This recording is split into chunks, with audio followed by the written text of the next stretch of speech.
Booker prize winning author Arundhati Roy का कहना है कि गांधी जी कास्टिस्ट भी थे।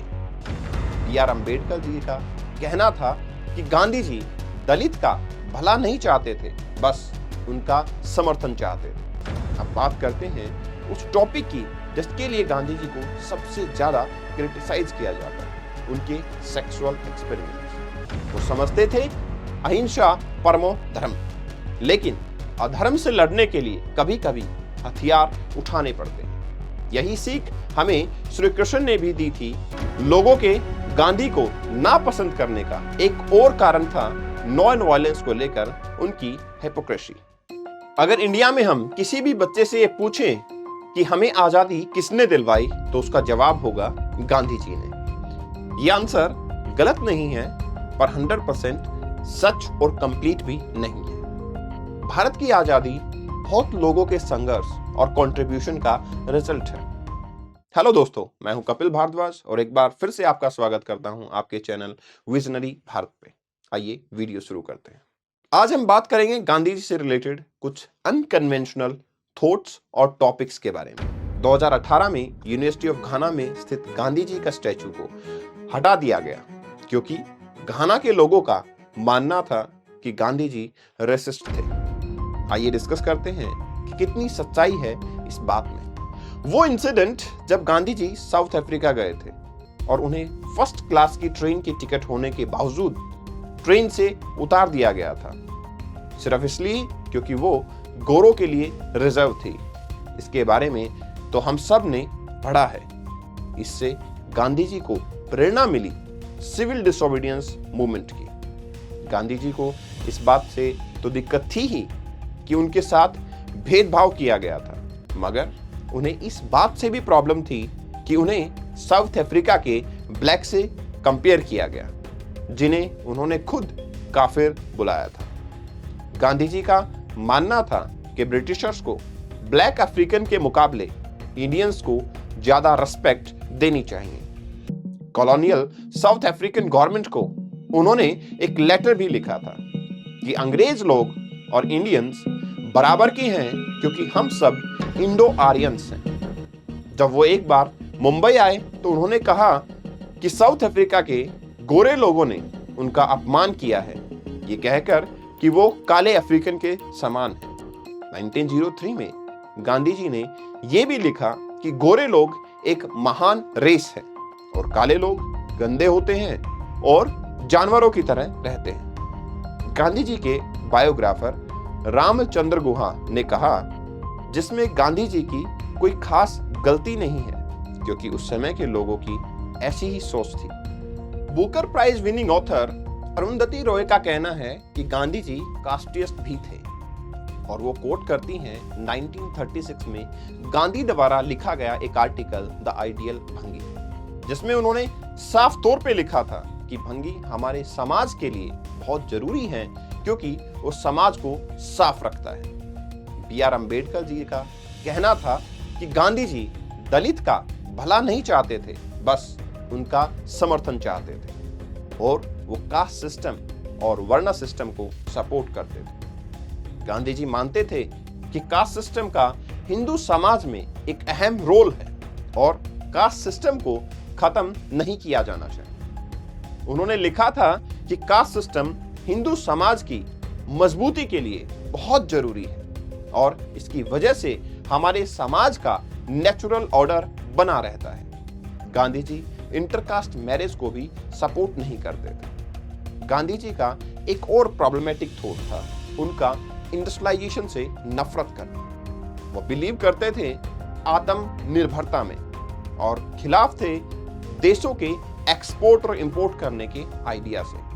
वो चाहते थे कि हम सिर्फ वही और उतना ही कंज्यूम करें जितना हम प्रोड्यूस कर सकते हैं। इसलिए उन्होंने स्मॉल स्केल इंडस्ट्रीज को प्रमोट किया।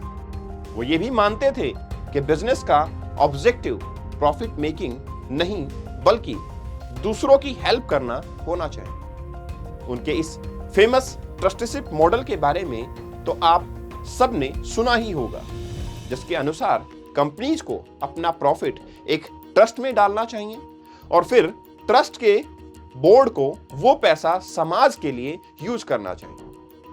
कई स्कॉलर्स कहते हैं कि आज की दुनिया में ये एकदम इम्प्रैक्टिकल है और गांधी जी के विलेज बेस्ड इकोनॉमिक मॉडल के हिसाब से तो इंडिया कभी मॉडर्नाइज ही नहीं हो पाता।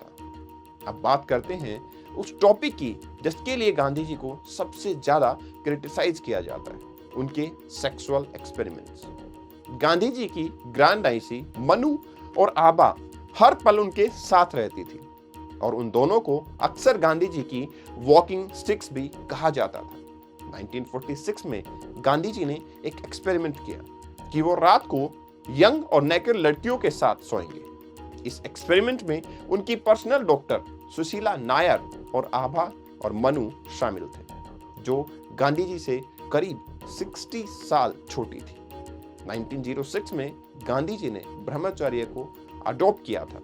मनु, आभा और सुशीला के साथ ये एक्सपेरिमेंट करने के पीछे उनका मोटिव था अपनी मेंटल स्ट्रेंथ को चेक करना। वो चेक करना चाहते थे अपना सेल्फ कंट्रोल। अब सवाल उठता है कि वो अपने ही बारे में ये सब क्यों चेक करना चाहते थे? क्योंकि गांधी जी का मानना था कि उस समय जो हिंदू मुस्लिम वायलेंस चल रहा था देश में, वो उनकी नाकामयाबी की वजह से चल रहा था।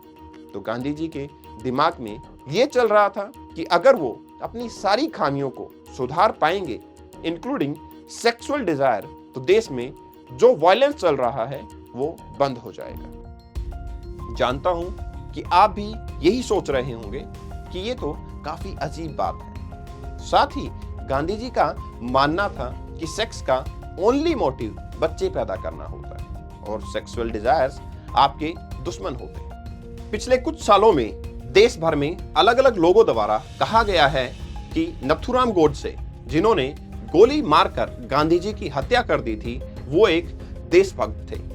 गोडसे को गांधी जी से ये दिक्कत थी कि वो एक्सट्रीम नॉन वायलेंस को सपोर्ट करते थे। गोडसे के साथ साथ कई इंडियन नेशनलिस्ट और रिवॉल्यूशनरीज जैसे भगत सिंह, सुभाष चंद्र बोस, वीडी सावरकर, चंद्रशेखर आजाद भी ये मानते थे कि भारत को आजाद कराने के लिए हिंसा का सहारा लेना पड़ेगा। वो समझते थे अहिंसा परमो धर्म, लेकिन अधर्म से लड़ने के लिए कभी कभी हथियार उठाने पड़ते।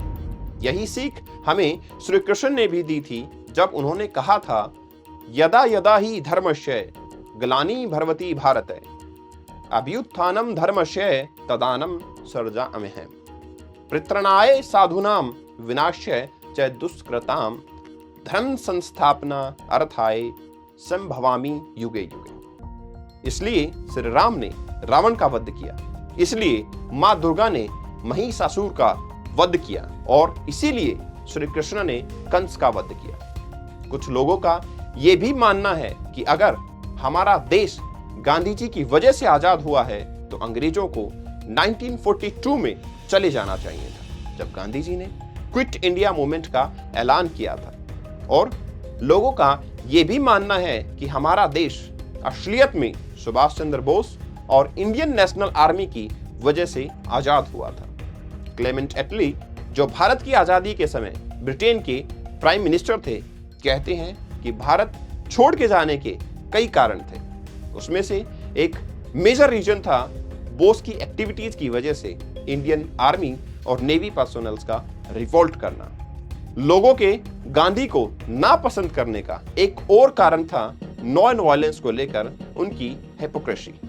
एक तरफ तो गांधी जी नॉन वायलेंस को सपोर्ट करते थे और दूसरी तरफ गांधी जी ने इंडियंस को बोला कि वर्ल्ड वॉर 2 में जाके अंग्रेजों की तरफ से लड़ो। और फिर जब जापानीज ने नॉर्थ ईस्ट से इंडिया को इन्वेड किया, तब उन्होंने फिर नॉन वायलेंस को सपोर्ट करना शुरू कर दिया। हिपोक्रेसी का दूसरा इंसिडेंट है 1942 में क्विट इंडिया मूवमेंट के दौरान डू और डाई का स्लोगन देना, जो सुनने में अहिंसा का तो नहीं मगर हिंसा का स्लोगन जरूर प्रतीत होता है। कुछ लोगों ने कोलकाता हाई कोर्ट में केस तक फाइल कर दिया कि इंडियन नोट्स पर सिर्फ गांधी जी की फोटो क्यों प्रिंट की जाती है और इसे सुभाष चंद्र बोस की फोटो से रिप्लेस किया जाए।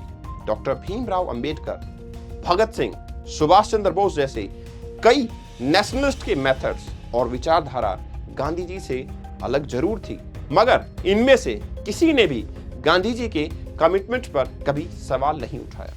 वो गांधी जी की हर बात से एग्री तो नहीं करते थे, लेकिन उनसे इंस्पायर्ड जरूर थे और मानते थे कि भारत की आजादी की लड़ाई के लिए वो एक इंपॉर्टेंट पिलर है। और हम इस बात को डिनाई नहीं कर सकते कि भारत को इस मुकाम तक पहुंचाने में उनका बड़ा योगदान है। आपका इस टॉपिक के बारे में क्या ख्याल है, कमेंट करके जरूर बताएं। और अगर आपको ये वीडियो पसंद आई तो चैनल को सब्सक्राइब करें और फर्दर अपडेट्स के लिए बेल आइकन को प्रेस करें।